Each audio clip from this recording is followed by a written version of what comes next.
Artie Fishelman with R2 Films, Focus on the Filmmaker. Today we are with Odair Fale, a preeminent film AI filmmaker, award winner, and the founder of Zero One Scene, sort of a coming together point of everything on the cutting edge of AI filmmaking. Odair, welcome. Thank you for joining us today. Yeah, thank you. Thanks for having me. And yeah, looking forward for this conversation. Happy to be here. Great. Just to you want to introduce a little bit about yourself, where you were as a director, and then your move into AI filmmaking, sort of like what made you make that jump, what caught your interest in it? hmm It's I can try to summarize a little bit the story, but just a bit about me. So yeah, I'm originally from Brazil.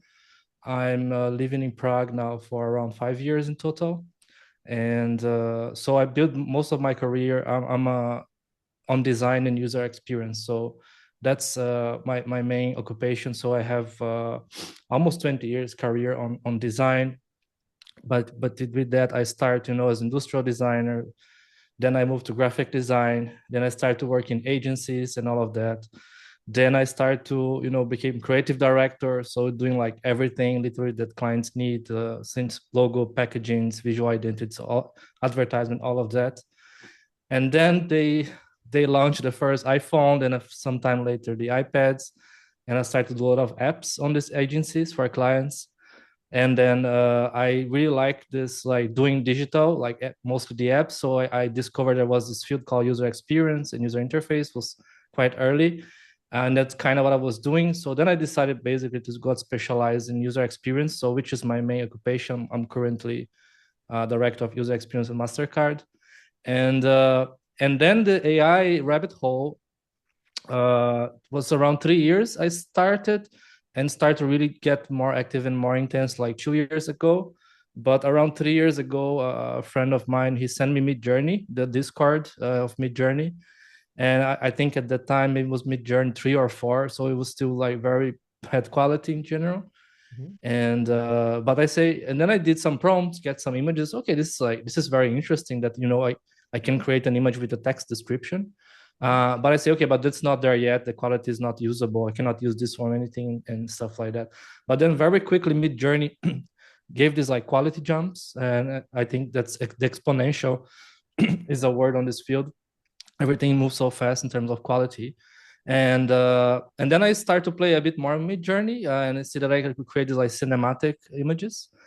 And then Runway was also starting and like getting more popular, and then I realized that was still very weird and bad quality, but that I could bring these images to life, right? So, and it's okay now that things are got like very interesting, because now this is very powerful. And I like started to experiment creating short films with that, and started to connect on the community, mostly on Twitter, on X, uh, with other AI filmmakers. And yeah, and then I got deep on this rabbit hole. I started to take it more seriously, invest more time on it. And I always loved cinema. I was always on my passion, so I watched many movies, but I honestly never imagined that I would be able to create a film myself. I know that creating a real film and create a film with AI are totally different things. I'm not comparing them, but still being able to create a visual story. And I think anyone who work in advertisement and know how hard it is to shoot even the 25 seconds, uh, see the potential of AI when you, in a few clicks, in a few minutes, you can materialize a concept or an idea, and you get hooked by it. And that's basically, so long story short, is that's kind of how I get into this AI rabbit hole. And it's becoming like a lot of big part of my time, connecting with the community, yeah, organizing a festival here in Prague as well. And I create the Zero One Cine basically to empower creators and to curate the best films. I think curation is very important for this moment, because I think most of the films being made are not so good in terms of quality. So that's why I really appreciate the curation aspect of it, and create the website, the Zero One Cine, to curate the work of other creators. That's excellent. That's now coming from, do you feel coming from a design background has influenced how you've approached the filmmaking versus you said compared to, your traditional filmmaker who has, either I'm going to write out storyboard and narrative and this way, and I have to take into physical production into consideration, or just as a designer, are you just able to visualize the story, or sort of what's your approach now when it comes to the filmmaking? Mm-hmm. I think the fact that I'm coming from design, it helps and it impacts my work for sure. Since we have knowledge about balance, about composition, about color grading, about framing, all of that. I also do street photography for around 10 years. So also the photography I think helps me a lot to approach the prompt. So when you're shooting photography for some years, also you learn about composition, about color grading, about framing, all of that, not just on the design. And I think people who are professionals or filmmakers or designers or photographers, people who are like more immersed on this, I think they approach it different, and they will create higher quality outputs compared to someone who is not from the creative area, which is getting in touch with these tools for the first time. Yeah, you can create highly impacting visuals or even scenes, but how you put all of that together, right? The concept, the why, and I think if you are from the industry and you have experience with that, you will excellence on that. And I see the best films being created by people who are not necessarily filmmakers, but creatives and artists. And so, yeah, I think this definitely impacts the quality of your work if you already have a background in some kind of fine art or anything related when you approach AI filmmaking or even AI art. Cool. So do you think it like we're almost developing, since things are prompt based versus a more older form of filmmaking, is almost like a new language of film sort of evolving? In other words, you're learning to speak to the AI in the language to get the result you want versus, cut, smash, cut, pan, like a different way of speaking, I say, when it comes to the creation. Mm-hmm. Yeah, I think it's a totally new way of creating, right? Of creating things. As you said, like you need a camera, you need the crew, you need all of that, and with AI, you just need your ideas and a prompt. Again, I know that they are not yet the same, but they are getting very close, very very fast. And yeah, I think the creative process is very different because I think the human side is still very important, right? You need to have the vision, you need to have this cohesive story, you need why you're telling the story, all of that. For both scenarios are valid, which is the vision of the creator, right? But when it comes to producing it, again, and for me, that's one of the magical aspects of this is that one guy in a room like me can create a whole short film by myself with my MacBook, and I think this is like really, really, really disruptive. And I think, like I said, like you just prompting, yeah, you're describing with text, but you still need to know what you are doing, right? You still need to have intention. Why this color? Why this framing? Why this scene? Why in this moment? And creating a film, it's this millions of micro decisions that you need to take all the time. So I think definitely it's a new way to create, and I'm also curious to see how professional filmmakers, for example, Tarantino or every like master or good filmmakers, I would be curious to see how they would approach these tools and create a film with this. I think will be a very interesting experiment to have as well. Do you think your Tarantino's, Scorsese's, uh, there's a pushback against the AI because it's almost like they're unlearning their art form, and almost like a painter getting angry at a photographer? So instead of embracing something and pushing the boundaries, that's going to have to be left to a new generation of filmmakers versus an old guard who's saying like, no, no, no, this is how it should be. Mm-hmm. That's a good point. I think this the metaphor between the photographer and the painting, it's valid for what's happening now in some way. I think it's definitely valid because you have this valid argument as the same on the painting was a valid argument as well with the paint. Like, this is lazy. I'm here like 1 month to paint this sunset, and you just like you capture in 2 seconds, right? Mhm. You have this feeling of laziness that the process was not respecting all of that. But I think it's just like a different process. And I think when we talk about the mainstream, I think the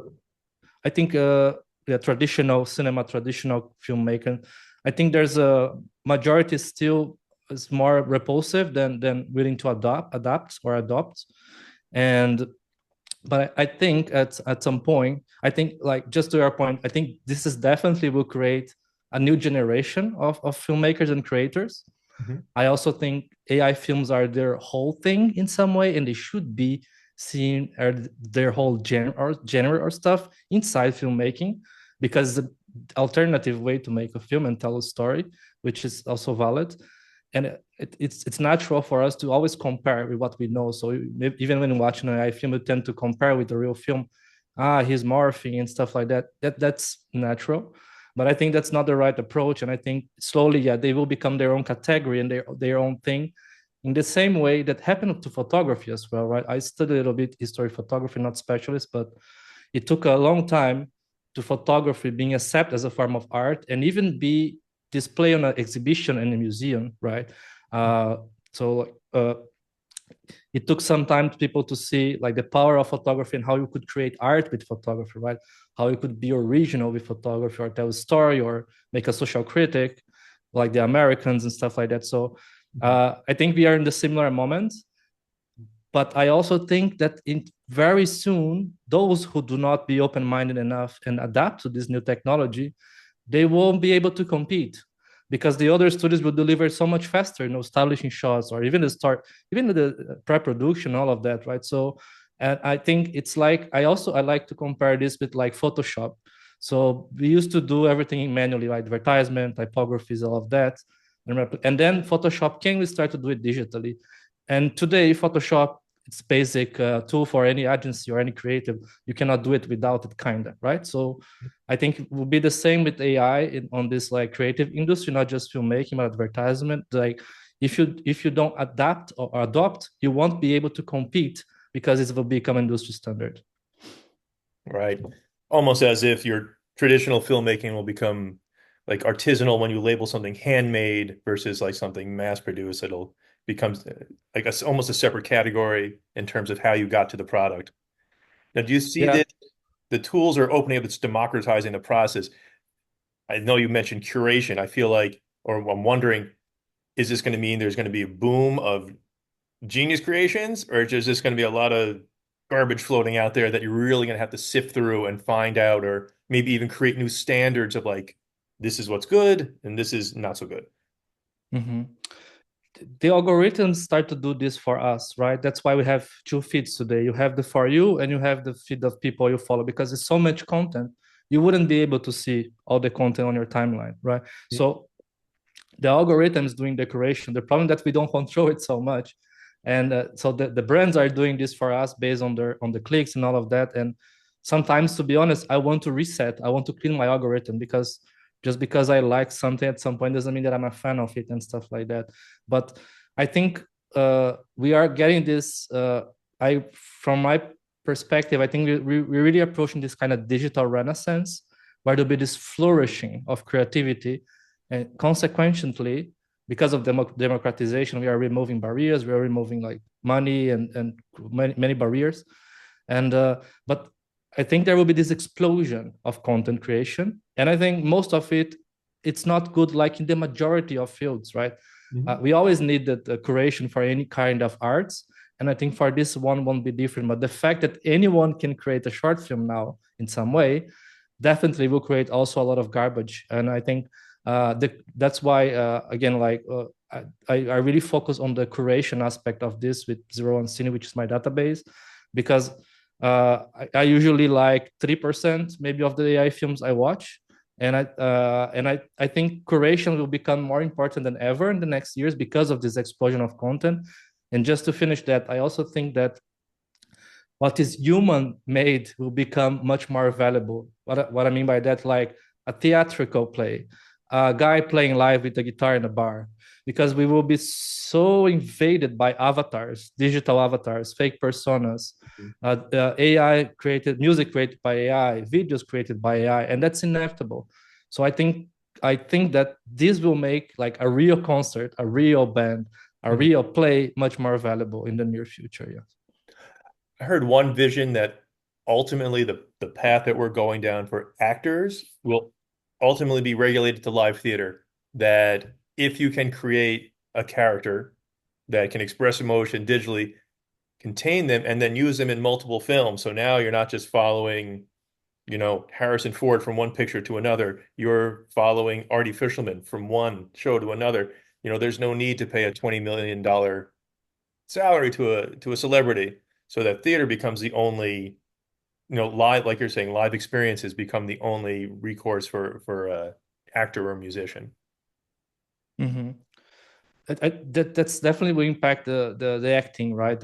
When we talk about actors, but I think it also in a good way, right? Imagine that you're making a film or something, so you sign the contract, you have the rights, everything is there on the contract, everything is legally, but then like the actor may be sick that day, or the actor has a family emergency or stuff, or you need to fix a scene that you already shooted.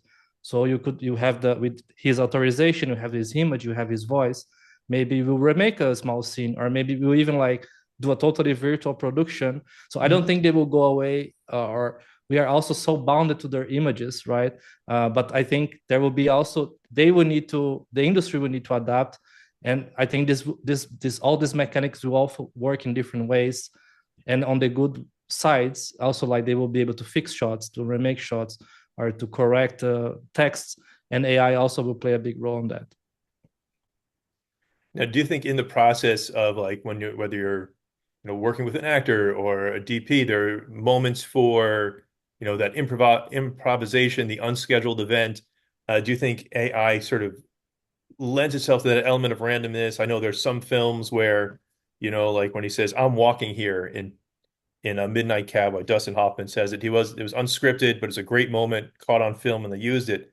Do you think AI provides those opportunity of just kind of randomness of like, I wasn't thinking this, the software generated this, and I'm going to go, now I have options to choose from. Mm-hmm. Yes and no. I think the human side of I think it will not be so easy to replicate this, like in spontaneity and all of that improvisation, as you said. I think when you were talking just purely about AI, maybe one side of this will be lost. I think. On the other hand, I think again it's always a trade-off, right? I think maybe in the near future we will be able to create digital scenarios and attribute personas to this like uh, avatars, right? So we will input with text or whatever all the backstories, all the personality, maybe references, right? All of that. So imagine that, and I think we will be able to put them on a digital space, and maybe we'll even be able to direct these AI avatars. And I think they will be very human very soon. So maybe they will even be able to have this in their code in some way, this spontaneity, and maybe put something which is not on the line and stuff like that, if they are programmed to have this freedom in some way. So I think this will be I think a very, very different world. And I think this is a real scenario where maybe we will create these avatars and direct them in the same way that you direct humans, and they will react and talk to you in some way. Not so early, but I think this is going to happen anyways. But I also think that traditional cinema won't go away in the same way we still have analog photographies and paintings on the walls. And I think it will be even more valuable as the same example of the concert, the real film. And yeah, I don't think they will go away very soon, but the way we make the films in the industry will change, will be disrupted, I think, in some way. So now, which software are you particularly excited about right now? I know you mentioned you work with Runway. So your most recent thing with Semblance was very exciting to watch, very interesting how you created that. If you just want to talk about what you like using right now, and if there are any limitations or advantages to them that you particularly like. Mm-hmm. I think I can speak here also, like based on most of the filmmakers, AI filmmakers I know, we usually use a set of multiple tools, right? It's not just one tool, because each of them, and as more as you use them, you see where they can go, where are the limitations, and where are the advantages of that. So right now we have, like compared to 2 years ago, we have plenty of options for AI video. So for AI image, I use mostly Midjourney and a bit of Flux now, a little bit, but mostly Midjourney. And even Midjourney, like it's impressive. It's like so powerful too. But depending some areas that you go, you see the limitations of the model, and you see maybe, okay, maybe the model was not created with image enough from this theme or this theme. So For example, I had a friend was trying to make a film about Napoleon, and he wasn't able to get the clothes and everything he needed from Midjourney because so you see like these gaps. So my advice is like today there is like plenty of tools to use for AI image, for AI video. So I use mostly Midjourney and Flux for image. For video, I use multiple. I use Runway, I use Luma, I use Minimax, I use Kling, use Luma. So it really depends which kind of scene. I know because that's the thing. I use this model so much, which I like as you most as use them, you see where they're good at and where they're not good at. And sometimes when I have a scene, which I know which kind of movement I want or which kind of camera move I want, I know that this video model will perform better on that, and I go straight away there. I don't waste my time on the others. On the other hand, I say, okay, for this other scene, this model is better. So my advice is really like test as much tools as you can, image or video, and then you will figure out yourself where they can go and where they cannot. And all of them, they have pros and cons, and it all depends on the data set they were created, basically, right? Now, it seems like a lot of the films being made right now are kind of like sci-fi oriented, effects heavy because it seems that the software is it's easiest for to do that to get those reactions versus getting a like a portrayal of emotion or like a performance from person to person. Mm-hmm. If you wanted to do that, which software would you use? Do you think that limit will be overcome? Like Mm-hmm. when's the first AI rom-com coming out, basically? I think that the so yeah, I've been watching many AI films for around 2 3 years now, and I can see to be honest the evolution for 1 2 years ago. Now they're much better, but there was always, for example, lacking dialogue, too much narration and stuff, and a lack of dialogue. But for example, well, you can do it a dialogue with like to do a dialogue 2 years ago was a lot of work and multiple tools and face swapping. Character consistency was also very hard. And like, but for example, nowadays, like if you are a nerd, you have can use Conf UI and you can like deploy a lot of open source workflows there, which is a big learning curve, but you give you a lot of creative freedom. But for example, Runway Act One, you can record the dialogue yourself with the expressions and the movements like with your phone, and you can just generate the image of your character and you can deploy your performance on this character. So this is like this like from Runway was launched a few months ago. But then, for example, I already see more and more AI films having dialogues thanks to that. So they deploy a tool for anyone with no technical skills being able to do that. So I think the quality of the films, they will follow the quality of the tools. And now for them, now we are having more dialogues which are missing on AI films, and it's the same like, and again they're still very short, and I think slowly they will get longer and longer, and they will be more and more similar and more watchable when we compare to traditional cinema. But I really don't think that we should not start from the tool first. I think you really need to start, I really try to start the idea and the vision first, and then I say, okay, I have the vision for this scene, it's not happening, I'm not able to make it with AI, and then I will adapt and cut or change the angle or something like that. But I think my advice would be like start with your vision first, and then just if you can't make it, then try to you can be a bit less pushy and try to adapt your scene to what AI can do now. But what it can do now will change in 3 months. So All right. also it's important to follow what's happening in the tools and the market. Do you think now there have been like some of the pushback against AI is that it thinks it draws on basically things that exist already? So there are challenges against originality. I'm kind of the mindset that, there's nothing new under the sun. Everything has been, Exactly. every artist builds on the previous artist. So I feel like there's a blurry area. I was wondering what's your take when people say like, oh, you're just scraping the internet and reprocessing images. Mhm. It's an understandable argument, but I don't think it goes deep enough. As again, if you step back, zoom out, and be a bit more philosophical, or even look to the facts of history. But every book is built based on previous research and previous books, and also like you're on the shoulders of your masters, right? You're being inspired, and creativity is also combining new things. This is also one form of creativity, and everything new comes from somewhere. So I share a similar opinion, and I think you have the delicate part of it is the ethical part when train a model without the consent. That's a different story. And this also happened in some way because there was no legal protection against this before, because this is new. But I also think that we are always building based on the ones who came before. And even like if you combine two concepts and to create a new concept, I think this you're still being creative. And I don't think AI is purely replicating, like, because, you know, we are not generating just images on Picasso style or whatever. It's really like a very complex combination of that. And I truly believe, and I see, is that you can create original content with AI. So just because the model was created in previous content doesn't mean that your content is a replication of that. And again, and I think people also have a misconception that, you know, if you see a film with AI or whatever, that you make a prompt and you have the whole film. And it is not like that, right? You still need to craft scene by scene, one by one, and movement by movement on the camera, and first frame or last frame, whatever.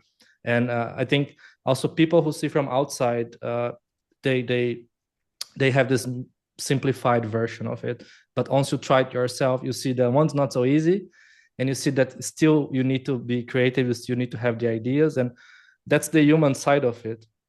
The only difference is that your tool now is not just a brush that we only paint where you place the brush. So you're creating with the tool that on the same way that it tries to materialize what you input on there with your text prompt, it also give you, what about this? What about that? What about this one? So you kind of like co-creating with the tool. And I think that's unique also from AI.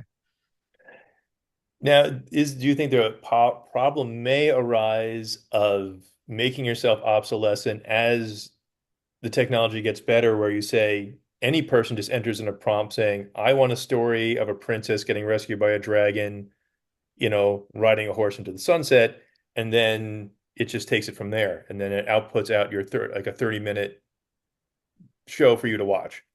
You know, is there a potential to move away from AI as an artistic tool into just kind of a mass production, feed it, you know, so almost self-automated system? Mm-hmm. I think we are a bit far away from this point where you will give a prompt and you have like a whole episode. I think this is Yeah. maybe going to happen at some point, but I think we are a bit far from there. And I assume even like, I think for a long time, I think even content produced on this way, I don't think it will be good enough compared to content that was crafted piece by piece, like we do. Doesn't matter again if it's with AI or with a real camera. But I think the content that was really crafted piece by piece, I think it will be more valuable than any other automated solution that you will just put like simple input to have a complex output. I think there will be again. I think the quality won't be comparable. You could do that. Maybe we can use for social media or something like that. But I think when you talk about big audiences, I think we have still a long way to go to have something so simplistic to have such a complex output. For you, do you have like a grand story feature in mind, like an ambition of an AI film you would like to make? Like there's something like here is my screenplay I've had in my drawer for 20 years, and now I can finally get it out and it's going to happen. Uh, not I have few ideas, but not really because I never imagined I could make a film before, and that's why I never even took much notes of these film ideas. And so since I started to play with AI filmmaking, now I take notes of every single film idea I have or a scene idea, and I have all this organized now on my notes. Uh, but I think I still looking for my feature film that probably I will make mostly with AI or even hybrid with AI and normal footage. Uh, I have my most ambitious project so far is called Green Hackers, which is the original story that I'm writing with a friend, which is this Brazilian sci-fi uh, universe. And we kind of like create all the backstories, and we create the clans and the backstory of the clans and all of that. So we kind of write in this universe. And when I saw AI, and this I was doing for fun with a friend during COVID. And then when AI came and I started to use it, I say, okay, now I can use this to make this story real. And I did so. I did the Green Hackers episode 1. It's on my pages. And now I'm working on the Green Hackers episode 2. almost 1 year after or 6 months after, and the tools are so good now, which my first episode looks like a bit junk, the visual quality, but the story is there. But now that's an interesting thing I can share about me. So I always, again, I have the visual stuff, and I watch so many films, so I absorb by osmosis a bit of film direction, but I was never educated on that, right? I'm a designer, I'm a photographer, I'm a musician, I'm not a filmmaker. I was not educated by that. And I even feel bad sometimes in calling myself filmmaker. So I make clear that I am a high filmmaker. But now, again, for me, it's very exciting because one, I can bring my ideas to life in some way quickly, but also I'm educating myself on filmmaking. So I'm educating myself on script writing, screenplay writing, or how to write good dialogues and camera movement, or color grading, all of that, which is something I have a bit from the design, but not focus on film. And like just AI coming to democratize for me to create like a visual shorts narrative made me get super interested in deep dive on educating myself. And I think, and I see this with all of other people as well. There's many people who love cinema but never imagined they will make a film. And so many people that I meet on this community, and sometimes I see the work and I like, oh, this is impressive. Like, are you already film director? So, no, no, no, I'm like real estate agent. And like and I see more and more of this. And I think, again, for me, this also one of the most important aspects of all of this is really the democratization and allowing people to tell their stories. Like other friend took in the memories of his grandpa that tell the stories about war and all of that, and he's making an AI film of that. This kind of thing, I think it's priceless, and that's again the good side of this revolution. Like of course I have my ambitions, but I think I'm not so driven from them. I think my main idea of 01 Cinema was to curate and separate, like have a place to index the high quality AI content being done, and also bring more visibility to the creators, make more people easy to watch their films and watch their films, connect with them, and whatever.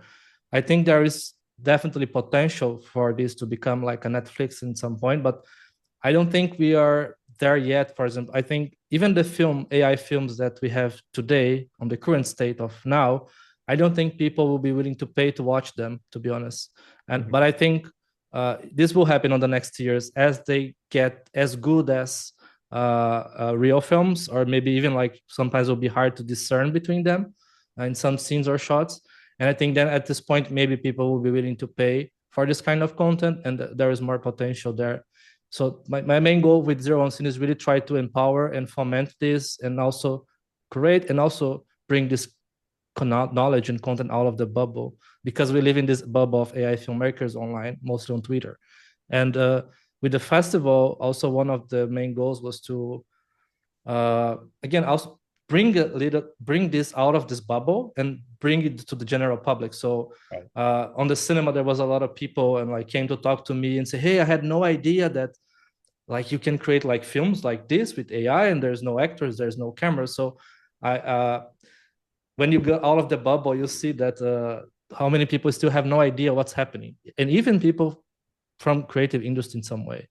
And I do my best also to try to bring this content out of the bubble, and the festival was one of that. So we received like 700, more than 700 submissions, and we had like 12 winners, and we screened around 45, 50 films on the day of the festival. And again, many people impressed, or people have no idea this is happening, and like I think if it was on like CNN on the TV here, like, and I think this is very interesting. That's also some effort I do to try to spread this knowledge out of the bubble and make more and more people get in touch with this technology if they want to, but at least being aware of what's happening. It's important, and mostly for professionals from the creative industry. So a lot of people on the festival were professionals from creative industry as well. And I think it's important to try to get this knowledge a bit out of this bubble that we live in, on the internet. That's great. And what would you suggest if someone sees this and they hear you and they're like, I want to make my film? Where would you point to say, like, here's a good place to start? Here's your entry point into this whole thing? Yeah, I would say like Sort of go to your Zero type of One video. Cine and watch some films first, I would say, or online. Like you can go online and watch. And I think I'm saying about Zero One Cine not because it's mine, it's because it's already curated. Mhm. There's some like nice films for you to watch. But I would say first watch some films to see what's possible, what's not possible. And then try to play with the tools yourself. Get Midjourney or Leonardo, get some like account where you can create images. And again, if you're not storyteller, if you're not professional storyteller, you can get some story from GPT. It probably not will be great, but it's enough for you to start. So you can prompt there for a screenplay of 1 minute of a scene or whatever. Um, and like try to do it. Just try to put your hand because I really start like this experimenting. I started putting a challenge to myself. So my goal when I saw that I could create the images and animate them, my goal is okay, I will try to make a music video for my band only using AI, and let's see what's going to happen. So I really approach this as a pure experiment, my first film, and I was surprised because I had creative freedom. I do it so quickly. I do it the way I wanted, and I make like music videos before with cameras and stock footage and all of that. And it's like months of work, right, to do a 3 minute video. And I did a 3 minute video in like a week. So I think like the best way to learn is really learn by doing it and learn by observing. So I think first step again, learn the tools, image and video tools, Midjourney and Runway. It's enough for you to start. Once you start and try, you don't need to be a 30 minutes film. Make a 1 minute short film for social media, for Instagram. Start slow, and then I think slowly you will be learning more automatically about camera, about script, and all of that, and you will develop yourself. Most important is to have the will, the interest, and have a story that you want to tell. And like again, try to make it 1 minute video. Don't need to be a 3 hours film. Yeah. Excellent. Odair, thank you so much for sharing your stories with today. I really appreciate it. Any parting words of wisdom you'd like to share? I think for me it's really more about the process. You need to be happy and you need to enjoy the process, and that's something. It's not just care so much about the output or how many likes you're gonna have. I think you really need to enjoy the process of doing it because it's where we spend most of the time, and this by any other creative work. Like and one thing I liked about AI that brought me back this creative flow again, which is I was missing a bit on my career design with so many meetings nowadays. I'm director as well, so I'm mostly in meetings all the time. And uh, and with AI, it was this like pure creativity blood and like the flow, the creative flow. So like you get on this flow state where you get lost in time and past 3 hours and you're there and then slowly start to put and see your film coming together. So I think we like focus on the process, not on the output, and focus also on the vision, on the story that you want to tell, and not necessarily on the tools. That's great. Thank you so much. We really appreciate you being able to give us your time today and talk to us about everything. Thank you No so much. worries.